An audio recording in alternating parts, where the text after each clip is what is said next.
হ্যাঁ, আমার মেয়ে আমাকে বলছিল যে বাবা, আমরা যে এরকম করে কাপড় পরি, ওই যে ওই মেয়েগুলো যে কাপড় পরে নাই, কি অ্যান্সার দিব আমি? তো বললাম যে আম্মু, আসলে তাদের তাদের বাবা মা মনে হয় তাদেরকে এভাবে শিখায় নাই। আমরা যেমন তোমাদেরকে শিখাইছি, তাদের বাবা মা শিখায় নাই। ও মসজিদে যেতে খুব পছন্দ করে, তো মসজিদে যখনই যাই নিয়ে যান, আপনারাও নিয়ে যাবেন। আর আমাদের সমাজে তো মসজিদে নিয়ে গেলে ধমক দেয়, হ্যাঁ, ডিস্টার্ব হয়। আর টার্কির মতো জায়গায় দেখবেন, টার্কিতে মসজিদে ঢুকলে চকলেট দেয়, গিফট দেয়। নববীতেও, এখন নবী হারামেও ছেলেমেয়েরা দৌড়াদৌড়ি করে খেলে বেড়ায়, মানুষ নামাজ পড়ছে, কোনো সমস্যা নেই। নামাজ আমার এতই দুর্বল যে একটা বাচ্চার দৌড়াদৌড়িতে আমার নামাজ ছুটে যাবে? আশ্চর্য কথা। হাসান হোসেন রাদিয়াল্লাহু আনহু মসজিদে দৌড়াতেন, খেলতেন। রাসূল সাল্লাল্লাহু আলাইহি ওয়াসাল্লাম খুতবা থামিয়ে দিয়ে তাদেরকে কোলে নিয়ে এসে আবার খুতবা দিয়েছেন। সেজদা করতেন তিনি, পিঠের মধ্যে ইমাম হাসান, ইমাম হোসেন রাদিয়াল্লাহু আনহুম তারা উঠতেন, উঠে বসতেন।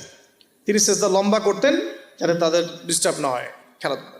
ছোটবেলা যে বাচ্চাগুলো হচ্ছে আমাদের সন্তান, ছেলে মেয়ে, তো মনে রাখবেন যে একটা বাচ্চা কিন্তু 24 মাস যখন তার বয়স হয়, 24 মাসে সে কিন্তু মোটামুটিভাবে 50টা শব্দ মনে রাখতে পারে।